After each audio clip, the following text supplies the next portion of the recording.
What is up, my fellow Chibits? Today, I'm here to bring all of you the weekly manga chapter review of Taizai. Now, I would like to wish all of you a very happy 4th of July before I dive into the chapter review. I wish all of you a very great day. Even if you don't celebrate it, I wish you all a very, very wonderful day. So, enough of that. Let's dive into Taizai. Okay, so there is a lot revealed with this chapter, quite a bit in fact, and I just gotta say, it's kind of amazing how we finally found out what the 7 deadly sins were created for. So the 7 deadly sins, they were created to combat the 10 commandments. The entire reason why the 7 deadly sins were founded in the first place was for Meliodas could take out the 10 commandments. And the people that got all the members together was Merlin. Merlin is the one that tracked down the other 5 besides Meliodas to be able to add them into the 7 deadly sins. Which just raises a very interesting question.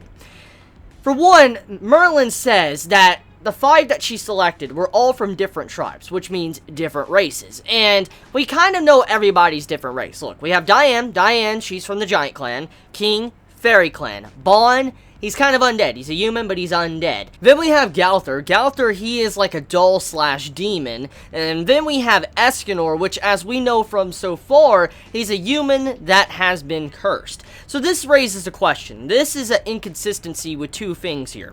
Bon and Escanor. See, Bon, he is a human. A former human. But he is also undead, like an immortal. Escanor, he's clarified that he is just a very powerful human being.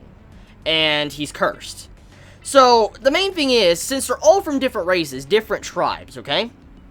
Does that mean that Escanor is something else from what he's saying, that he's not a human? Maybe something to do with the Goddess Clan?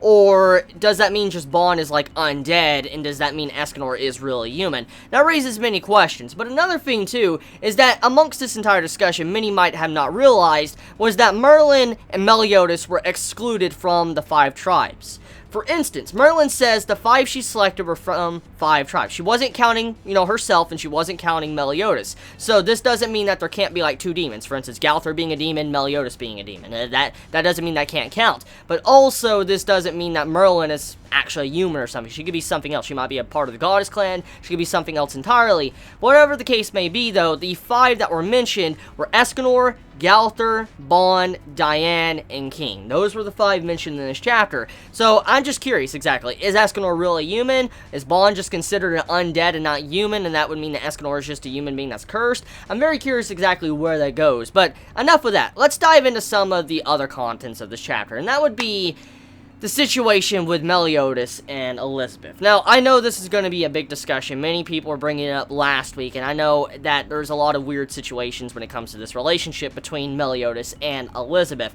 Because, for one, Elizabeth has been reincarnated constantly, and as we already know so far, Elizabeth hasn't been able to retain her memories from her previous lives. We know at this time, or as we're aware of, she really doesn't have any of the memories from her previous lives before she was reincarnated. So this would mean that she's like an entirely new being right now. But the thing is that Meliodas, when he was bringing back the infant Elizabeth, he didn't want Zarathustra to even touch her. He's like, don't put your hands on my woman.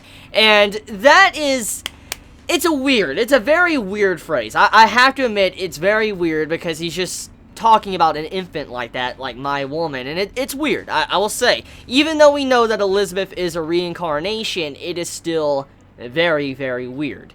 But, however, I'm willing to bet that when he says my woman, it probably transcends the normal thought of romance. I mean, Meliodas, as we're aware, he's been cursed for 3,000 years. He can't age, he can't die. That's what we found out in this chapter. And Elizabeth most likely has something to do with this as well. Most likely Liz was cursed as well, or something to do with Meliodas' curse. Maybe Liz was cursed, and then, you had it to where Meliodas was like some form of guard watching over her through generations from different reincarnations. Something like that, maybe.